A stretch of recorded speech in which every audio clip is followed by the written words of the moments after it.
Vamos a comenzar hoy una serie de videos para hablar sobre la responsabilidad civil.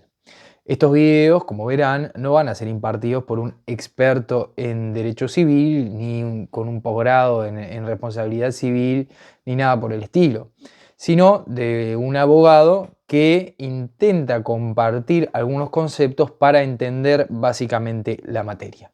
Cuando hablamos de responsabilidad en el uso común y obvio de la palabra, estamos hablando de quién se hace cargo. Una persona responsable es aquella que se hace cargo de las cosas. En esta materia no varía mucho el significado, pero sí, en cuanto a su función, se han planteado diferentes teorías o tesis.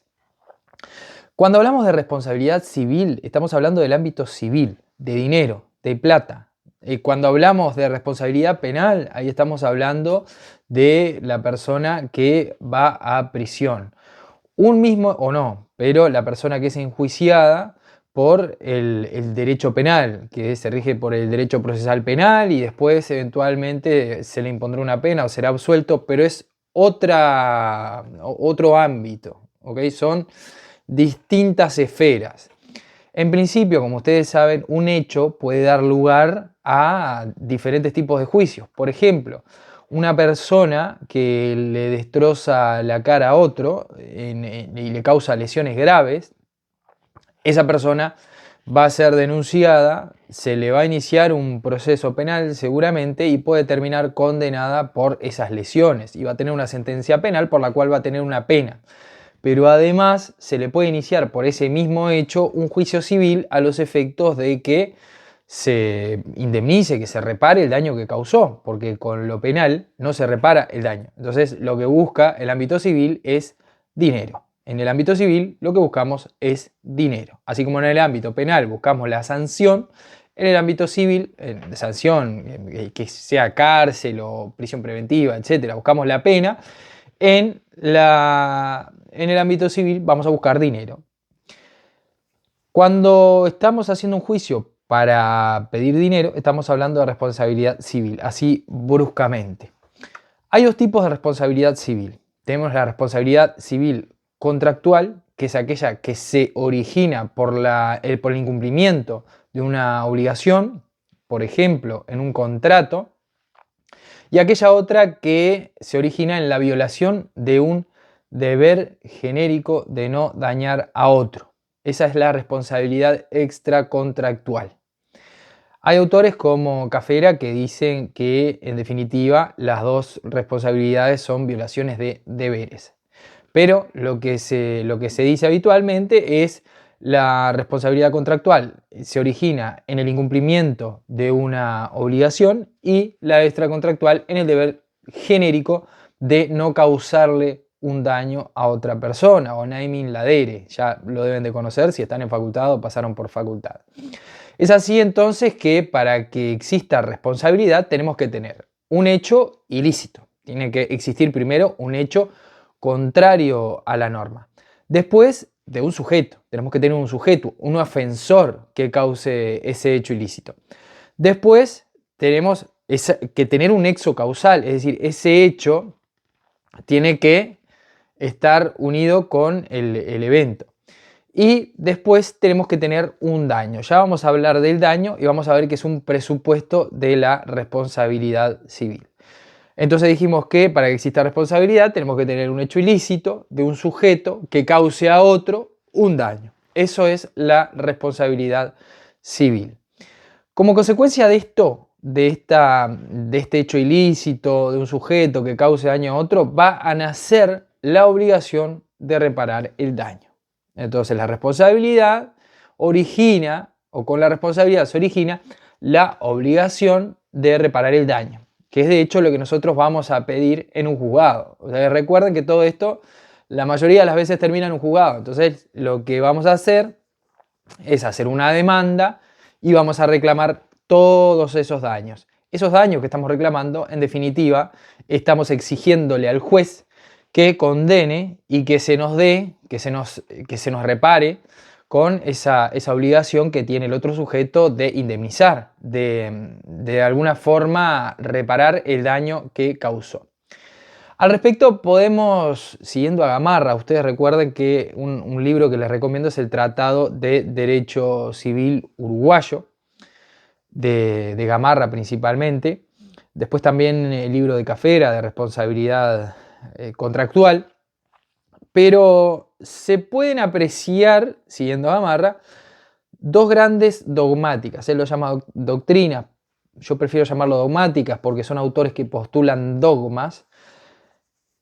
Gamarra propone dos grandes corrientes dogmáticas. Una, la dogmática tradicional, que es la dogmática basada en la culpa. Es decir, esta dogmática, esta corriente de autores, fue elaborado esto en la época de nuestro Código Civil, que es de antaño, que tiene base en el Código Napoleónico, en el Código francés, en una economía incipiente. Entonces aún no habían grandes máquinas, aún la sociedad era muy tranquila, y esta dogmática tradicional lo que postulaba era que como único criterio para que una persona sea responsable, como único criterio de imputación, existía la culpa. Entonces, si una persona no fue culpable, entonces ahí, después vamos a ver en otros videos la definición de la culpa. Si esa persona no actuó culpablemente, entonces no se le podía exigir que indemnizara ese daño a la otra persona. En esta dogmática tradicional se responde solamente por un acto ilícito. Acá se ve cómo la función de la responsabilidad civil en esta dogmática es sancionatoria o de castigo. Por ejemplo, Cafera llama a esta dogmática tradicional tesis del castigo, Gerardo Cafera. La llama tesis del castigo, por oposición a las otras que ya vamos a ver a continuación. Dijimos entonces que la función de la responsabilidad sería la de castigo o sancionatoria. Hay que no confundir los criterios de imputación, como puede ser la culpa, con la función de la responsabilidad civil. Hay que estar atentos, ¿no? Los criterios de imputación ya los vamos a ver más adelante. Dijimos entonces que esta dogmática tradicional basada en la culpa tiene, además de la función de castigo, de sanción, una función preventiva, porque se dice que si sanciona, entonces el ofensor, la persona del ciudadano, va a prestar más atención y va a actuar más diligentemente por el hecho de evitarse una sanción. Es por eso que también que se le llama subjetiva. Esta es la dogmática, la teoría de la responsabilidad subjetiva. ¿Por qué? Porque subjetiva viene de sujeto, entonces se le presta atención a cómo actúa el sujeto y el foco está en cómo actuó el sujeto, si obró con culpa o no obró con culpa.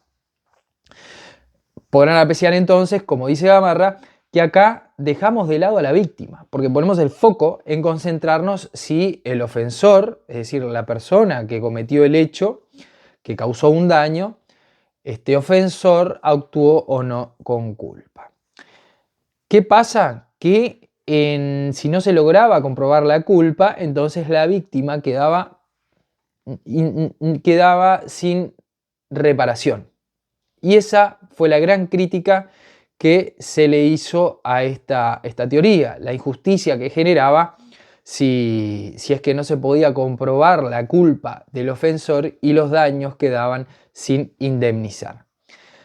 Al respecto entonces nace lo que Gamarra llama la dogmática moderna o Cafera llama la tesis de la compensación o la redistribución. Esto ya es una etapa más avanzada. Ustedes recuerden que estamos en esta etapa, ahora estas teorías que estamos proponiendo, es una justificación de por qué nacen las normas o por qué se opta por tal sistema de responsabilidad. Es así que nace la dogmática moderna con la revolución industrial, empiezan a aparecer las máquinas, empiezan a aparecer las maquinarias, empiezan a aparecer las grandes fábricas, las grandes empresas, ya el daño comienza a ser algo habitual, algo que sucede más seguido. Ya hay riesgos por todos lados, hay máquinas que se rompen, etc. Hay trabajadores que se lastiman y aparentemente no hay ninguna persona que haya causado el daño, sino que son causados por máquinas. Y ahí se empieza a hablar de lo que sería la responsabilidad objetiva.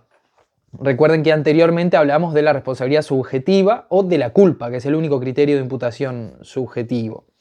Ahora aparece la responsabilidad objetiva. Entonces, si la responsabilidad subjetiva era aquella a la cual le prestábamos atención a la conducta del sujeto, verán que esta objetiva quiere decir que no le prestamos atención a la conducta del sujeto, sino que responde, en parte porque la ley lo dice, hay una norma que dice, por ejemplo, que la persona responde por el hecho de alguien que tenga cargo. Esa es la responsabilidad objetiva, responde porque la ley lo dice. En esta dogmática moderna, el protagonista pasa a ser la víctima o el damnificado, quien sufrió el daño. No se habla de una sanción, sino se habla de reparación, nos dice Gamarra, como función de la responsabilidad civil. La función entonces pasa a ser sobre quién debe soportar el daño. La responsabilidad civil se va a encargar, o su función va a ser la de determinar quién va a soportar el daño. Entonces, a diferencia de la dogmática tradicional basada en la culpa y en la función de castigo sancionatoria, en esta dogmática moderna se va a ver, o la función de la responsabilidad civil, o qué tarea le encomendamos a la responsabilidad civil, a ver, de qué se encarga la responsabilidad civil, es de determinar quién debe soportar ese daño causado a la víctima. O lo soporto yo directamente o lo debe soportar otra persona que esté en mejores condiciones. Cafera, ¿qué nos dice Cafera? Cafera postula una tercera tesis, digamos, que la llama de la justicia correctiva. Dice que Cafera critica, dice que la tesis del castigo mira solamente al ofensor, la redistribución solamente a la víctima, y ambas fallan, ya que se debe mirar a ambas partes, nos dice Cafera. Dice que en su tesis de la justicia correctiva hay que mirar a las razones que nos da ese deber, que por más que se haya violado ese deber, aún tenemos que actuar conforme a ese deber y tenemos que corregir el daño ocasionado o borrar de la mejor manera las huellas del incumplimiento, nos dice Cafera. Y en este sentido dice que se tiene que apelar a la ejecución forzada, si es posible. Ejecución forzada es cuando se reclama directamente la cosa, o de imponer la obligación de resarcir daños causados. Dice Cafera, ni castigo ni compensación, sino corrección de una infracción ya ocurrida. La verdad que no es tan clara la postura de Cafera, pero igualmente la traemos como una postura, si se quiere, distinta. Gamarra nos dice que el centro de la responsabilidad es el daño. ¿Por qué? Porque puede haber una responsabilidad sin culpa, como ven, la responsabilidad objetiva prescinde de la culpa, pero no puede haber una responsabilidad sin daño. Así que el daño es un presupuesto de la responsabilidad civil. Es algo que tiene que estar para que exista la responsabilidad civil. Entonces el daño no es su fundamento, sino que es un presupuesto. En cambio, después tenemos los criterios de imputación. Un criterio de imputación son aquellos motivos o aquellos argumentos que permiten designar a un sujeto para que responda por otro. Entonces, para decir que el daño lo debe soportar otra persona que no fue la que lo causó, o en principio que fue la que lo causó, es decir, cómo yo le imputo un daño a una persona, es decir, yo digo que esta persona se tiene que hacer cargo por algo. Ese criterio de imputación, o puede ser un tercero, o yo digo que esta persona no se tiene que hacer cargo y se tiene que hacer cargo un tercero que no estuvo en el hecho, es decir, que no ocasionó el daño, ahí necesita un criterio de imputación. Cuando hablamos de la culpa, estamos hablando, por ejemplo, de que vamos a mirar a la persona que causó el daño, si causó culpa o no. Pero si no, tenemos que tener motivos para decir que otra persona tiene que responder. Ahí estamos hablando de criterios de imputación. También la culpa es un criterio de imputación, pero en la responsabilidad subjetiva tenemos otros criterios de imputación. La Gamarra nos decía que identificar a la responsabilidad civil solamente con esa obligación de reparar el daño es insuficiente, porque como ven, hablamos de muchos elementos más. Sin perjuicio de que en nuestro Código Civil el criterio que es predominante, como dijimos al comienzo, es el de la culpa, pero la dogmática moderna se ha abierto camino y ha interpretado algunas disposiciones en el sentido de admitir la responsabilidad objetiva. Un ejemplo de responsabilidad objetiva es el hecho del dependiente en el artículo 1324 del Código Civil, como cuando, por ejemplo, un chofer embiste un chofer en el camión embiste un peatón y responde el patrón. El patrón estaba quizá en la empresa, estaba en su casa, no tenía nada que ver, e igualmente va a responder. ¿Por qué? Porque así lo dice el derecho. Pero detrás hay fundamentos para eso que ya lo vamos a ver. Otro caso es el artículo 1329 o el 1330. Van a ver que si ven esos artículos, si leen esos artículos, son situaciones en las cuales responde una persona que no fue la que actuó en el evento dañoso. Gamarra ofrece entonces diferentes criterios de imputación, es decir, diferentes fundamentos. ¿Por qué la ley dice que tiene que responder ese y no responde otro? Gamarra busca darle una explicación de por qué la ley dice que tiene que responder otro que no es. Porque cuando es la culpa es fácil. Porque se dice que el sujeto va a responder, el que causó el daño, cuando actuó con culpa. Entonces ahí miramos al ofensor y al ofendido o a la víctima. Y no tenemos mucho más. Entonces el criterio de imputación ahí es fácil o relativamente fácil de determinar. Pero cuando vamos a elegir cualquier otro sujeto que no formó parte del evento dañoso, tenemos que buscar razones. Ahí Gamarra ofrece como razones el criterio de la relación de causalidad, es decir, como este sujeto lo causó al otro en una relación de él fue el que lo causó. Que esto es a todas luces complicado en el sentido de que no solamente por la relación de causalidad no se debe de imputar la responsabilidad, el daño a la responsabilidad de una persona. Después tenemos los criterios de riesgo-provecho o riesgo-beneficio.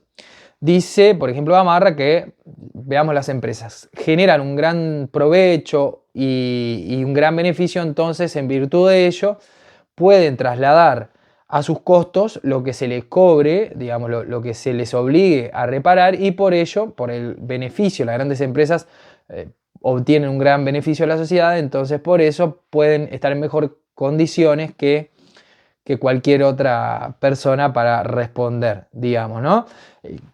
Como en su actividad además generan muchos daños, ya el daño comienza a ser algo previsible, entonces las empresas empiezan a guardar un montoncito de plata o de dinero para poder afrontar a los daños. Después tenemos otro criterio que es el principio de la aptitud para soportar el daño entre grupos de la sociedad. Gamarra dice que responde quien tiene aptitud para poder hacerse cargo de la reparación y luego distribuirlo en un grupo de la sociedad. Entonces, Gamarra habla de personas que por su posición, si se quiere, económica, después pueden trasladar ese daño, está bien, ellos pagan, pero después se lo pueden trasladar o pueden volver a obtener un beneficio, si se quiere, de un gran grupo, por ejemplo, de consumidores. Después el riesgo, peligro y equidad. ¿Qué significa? Que vamos a ser responsable al sujeto que crea un peligro o ejerce actividades peligrosas, como por ejemplo quien tiene animales salvajes o hace actividades peligrosas. Esto es la introducción a lo que es la responsabilidad civil y lo que es la responsabilidad civil subjetiva y objetiva. Como dice Gamarra, la gran discusión de la dogmática y quizás el gran error es intentar pensar que o solamente puede existir la responsabilidad objetiva o solamente la responsabilidad subjetiva basada en la culpa, sino que dentro del Código Civil, y vamos a ver que existe una dispersión en leyes especiales. Las leyes especiales son aquellas que están fuera del Código Civil, son leyes que se han promulgado pero que no están codificadas. En leyes especiales vamos a tener tanto responsabilidad objetiva como responsabilidad subjetiva. Esto en el ámbito civil. Estamos hablando cuando vamos a reclamar dinero, no en el ámbito penal ni en el ámbito de la responsabilidad administrativa, donde existen otros principios. Existe el principio de la proporcionalidad, como dice Cafera. En el ámbito de la responsabilidad civil no se puede hablar de una proporcionalidad. Hace una crítica muy interesante en su libro de responsabilidad contractual, que lo tengo por ahí, de responsabilidad contractual. Pero bueno, esta es una introducción. Después vamos a seguir hablando un poco más de la responsabilidad civil, porque es un tema que a mí en lo particular me interesa mucho. Así que hasta la próxima.